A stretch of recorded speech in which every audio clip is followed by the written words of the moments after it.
So today is a very important moment, a very important concept, which is ahimsa, and which is often misunderstood. It seems to them that non-violence is yama niyamaya, first two levels, and the very first one is the principle of non-violence. But technically, what is non-violence? Non-violence is our nature. In other words, when you're in a state of joy, happiness, you don't have a desire to cause pain or suffering to anyone, even to some littlest beings, insects, for example. Even mosquitoes you will probably chase away. See, it's not so much an outer action as much as inner condition. So oftentimes people perceive it as a rule of life of some kind, not to cause harm to anyone. But many people who have tendency to violence or a feeling of guilt, they direct this tendency within, and so nothing really changes. And many people turn austerity into a form of inner violence, because any austerity, if it is done from joy, from thankfulness, with a feeling of love, it's not perceived as an austerity. Action the same way. Similarly, some kind of karmic aspect lessens to an extent. For example, what is commonly known? Ekadashi. A person for a day or 24 hours doesn't eat anything. Someone drinks water, someone does not drink water. So this form of austerity has many aspects. And one of the aspects is to lessen the quantity of karma. So for example, a person needed to suffer in life. 100 days without food, yeah? Such karma he has. But these 100 days, he, for 2 times per month, simply did not eat. 2 days out of the month. And he was able to fulfill 100 days of this karma, and this was over with. But this could be done in the form of violence, if the person endures it and fights with it, because he has a feeling of guilt, and in such a way, he takes revenge on himself. Because sometime in life, he did something not so good, and for this, in such a way, he punishes himself. But this very action could be done with joy, with a feeling of love and thankfulness, and then there is no suffering. See the difference? Same action, yeah, but there's no suffering. And some people relate to austerity in such a way, they think that austerity has to be some kind of suffering. Well, not necessarily. In the same way, there are yagams and pujas and inner processes. Yagam, for example, could be within. Kriya, for example, is an inner yagam. And it is not necessarily connected to some kind of tension or suffering. You understand what I mean? This is a very important aspect. Very often this aspect, especially in Bhagavad Gita, is not accepted. Many people say, Krishna, how could you have so many people that he was ready to annihilate? And here, the principle is not what kind of action he was going to perform, although it's very important. Here, the meaning lies into what is the intent behind this? From which condition does this arise? If it comes from the condition of love, there is no violence. And this very moment, if violence is not directed nor within nor outwardly, it creates around the person a specific field. And people, adult people and animals around him begin feeling it. But they don't understand it. For example, someone comes to you and says, it's so peaceful around you, so quiet. And that's what it is. This is the aspect of ahimsa, which is manifested in such a way. And same way animals feel it and children feel it. And they begin pulling towards you when you have such a condition of peace. In other words, what is ahimsa? What is non-violence? Behind any violence, there's always fear that's hiding. No variance. So what is fear? Well, it's usually from our physical nature. It's so animal-like. The first 3 chakras. And in general, it's the fear of physical body that something is going to happen with it. If, for example, someone shows aggression towards you and you have aggression in return. And that is because there's fear, yeah? Some kind of threat. Right? If you are feeling peace, you will not show any aggression in return. Or you may demonstrate it, but you will not feel it inside. And here is a very important moment, important component, that you come to this by totally different means. So one of the ways, so-called, is when one accepts the vow of non-violence. And it's a good thing, yeah? But often when people take a vow like this, they direct the violence within, because tendency and fear remain. The other method is more authentic, natural. Is when a person does some kind of practice and some feeling of peace and love appears. And this is the best antipode to violence. Because when the person is in love, violence is not possible in relation to whatsoever. And even cockroaches you will not kill, or mosquitoes or whatever else, when you're in a state of love. You understand? But as soon as you're in a state of fear, automatically turns on some kind of natural protective unconscious mechanism to attack earlier than, even if no one is attacking you, a fantasy of some kind. This mechanism to attack first gets turned on. And here, the antipode of violence is either peace or love, which is really the same thing. Because when the person is in a state of love, it is peace. And it's just that this peace is surrounded by love. It is more of a feminine type of perception. When the person is in a state of peace, it is more of a masculine type of perception. And there's also no violence. So this violence is some kind of form of destructive activity. It is when there is a desire to change something there, to correct something there. And to what am I saying all this? Well, the most important component, key component, is in which condition the person is. If the person is in his authentic state, which is what is called meditation. Meditation is also often misunderstood, as they think it is some kind of practice. Meditation and love is the same thing. It is just that meditation with sweetness is called love. Meditation without sweetness is called meditation. And so it is impossible to call it, but it is possible to create specific conditions of a psychosomatic system under which this very authentic condition just happens. Just like breathing. Breath is not necessary to call. People often are not aware that it happens. And so meditation, in a similar way, it is our first basis. And same way, it is always there. But it is usually covered up with emotions, usually negative. In other words, when you are in a condition of happiness, you are here and now. And then there's no violence. And then this antipode. So you see, when the person is in this authentic state of being, automatically a natural clarity appears. And in this natural clarity, you understand what needs to be done here and now. Action here may be externally looking like violence. For instance, you're walking with a little child, yours or not yours. And your friends are somewhere behind, and the child takes you by hands, and the child wants to talk to you. The child is maybe 5, 6, 7 years old, and you're just walking with him, talking to him. And all of a sudden, there's a dog that jumps the child. And you have no violence inside of you, and you're in a natural state of peace or happiness. And this condition is uninterrupted. It stays to be in the background. But what are you going to do with this dog? As an adequate person, you're not going to say, well, what am I to do? I'm not going to use any kind of violence in the direction of this dog. Let it somehow even bite the child. You won't do that. You will automatically, some kind of action will appear from within you. So possibly you will kick this dog or yell at it. But that does not mean that some kind of violence appeared within you. Understand the difference. There's a big colossal difference. Your state of peace may stay to be the same.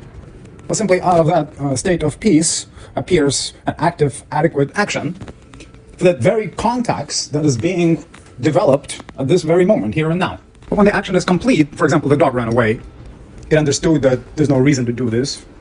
It doesn't mean that this very action you will mull over in your head with, or acquire some type of hatred towards the dog, because peace and love, or meditation and love, is our authentic state of being.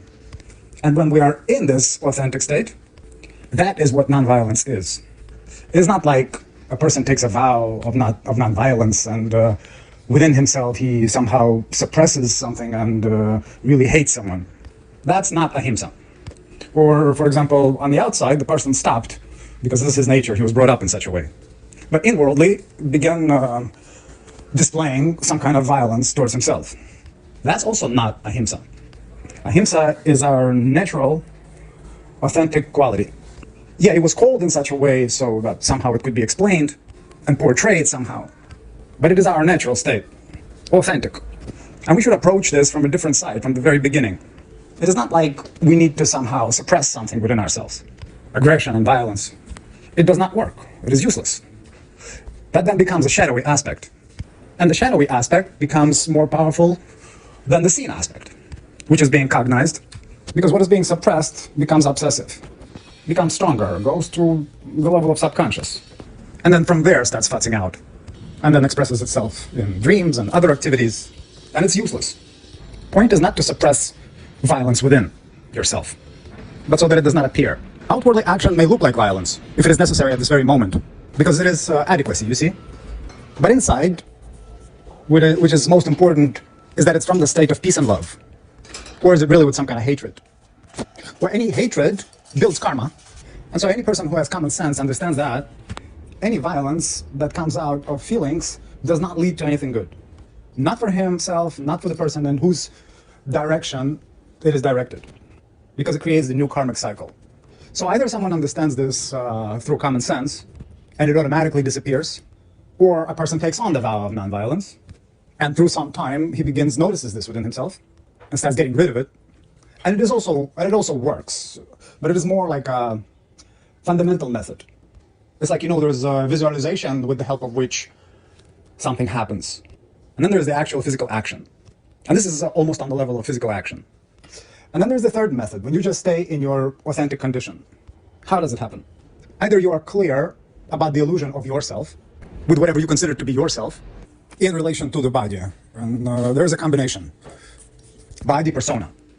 And when you're clear with that, and you cognize that you're not the body, but what acknowledges through the body, through the organs of perception, and that you are that very awareness, the identification with the body automatically decreases. I think this is mentioned in the third chapter of Bhagavad Gita, when Krishna tells Arjuna that all these kings, and you and I, always were and always will be. We never appeared, disappeared, and will not be able to disappear. For this is not possible. And he speaks about this aspect about ourselves, about what it is in us that is called presence or awareness. And when the person has more identification with this aspect, automatically identification with the body decreases, automatically feeling of fear decreases, automatically decreases the mechanism, the defensive mechanism of violence. You see? And this is the most direct and the quickest method. And why am I saying all this? Most important. When we are in this condition and there is distortion, violence appears. When we're in this condition without distortion, we are authentically in a state of love, and as a result, become one with the object.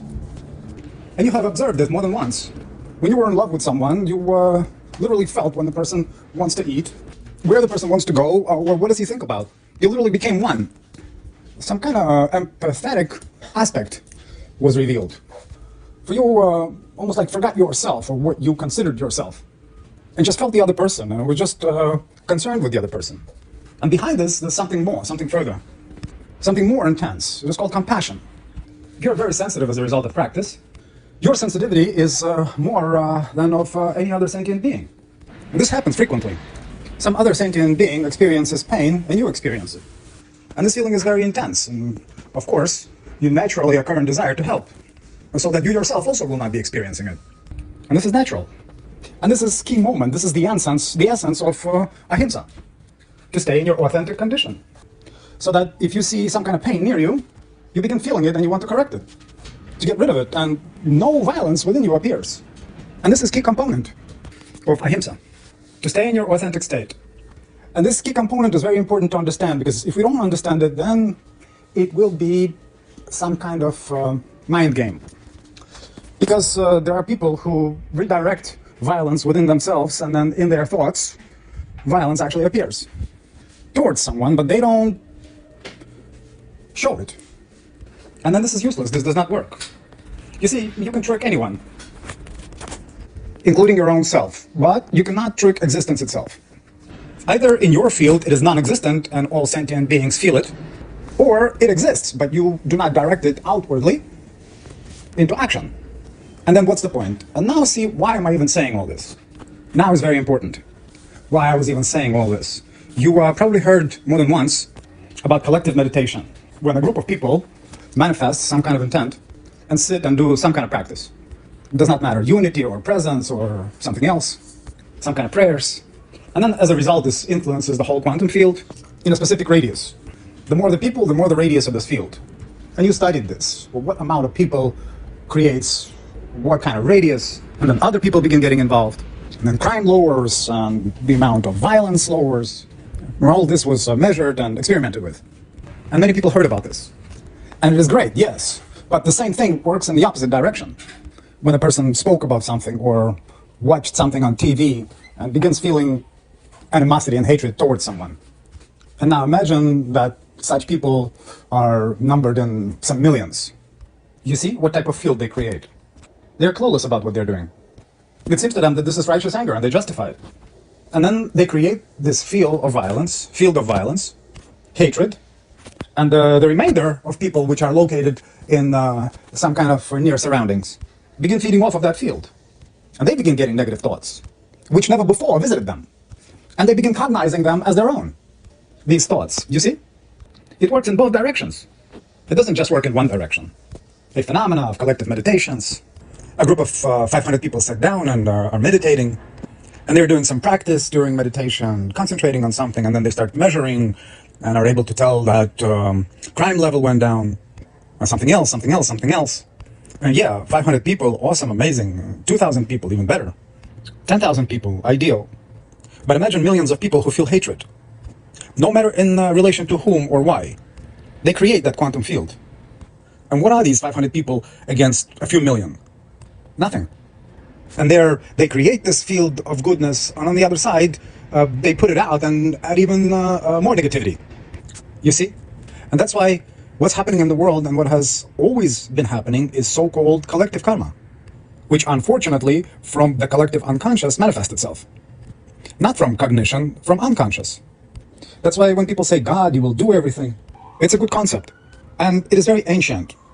But those who are familiar with quantum physics, they understand that God is sum of everything. Yeah, there is its unmanifested part, so-called avyakta, and then there is its manifested part. And that manifested part of God, which I, as a joke, called Bison of Higgs. Yeah, so discover the particle of God. So from these particles, all this exists, all this consists of. You see, everything that there is collective is from these particles, manifested from this very quantum field. And from where all this information appears in this quantum field. Or so-called Akasha Chronicles, how it's modern to call it today. From our decisions, from our understandings and decisions. All this manifests. So the sum of everything is God. Imagine the sum of people, because we are the only sentient beings who are able to differentiate. Animals don't have that. So the animal cannot choose anything. The animal has no choice. It lives by instincts. A human, if he is in the lower chakras, he also doesn't have any choice. So all these are intrusive actions. So what is he going to choose? He wants one thing and it manifests differently. That is why it's common to say, oh, it just happens by itself. It is true to an extent. Or, on the contrary, a person has full identification with consciousness.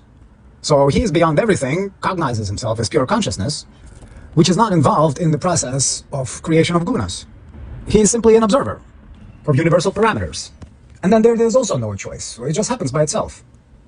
But in between, there is this very human nature. Not divine yet, but already not animal. It is truly human nature. And that's choice, so-called. When a person understands, these are my thoughts, these are my emotions, these are my actions, and this is to what they lead. Do I want this result? No. And then he changes his thoughts and emotions, you see? And that's why practice of unity appeared just for this. It is its only meaning. So that vast majority of people would cognize themselves as unity. And in this unity comes either peace or love or compassion. Violence does not appear. You see? And this is important, fundamental point.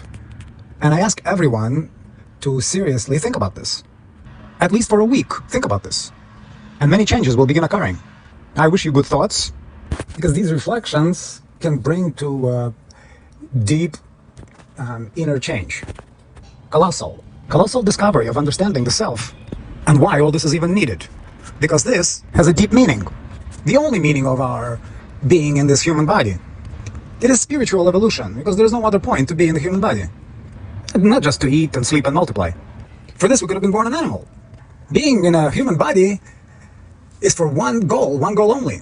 And that is spiritual evolution. Overcome animal and human nature. And achieve what's called spiritual nature. Upper chakras. And this also works through understanding. There are many methods, many paths. And through understanding this also works. And so I wish you good understanding. And let, for whatever reason the soul came into the body, to be realized in this life. Love you, and we'll see you soon.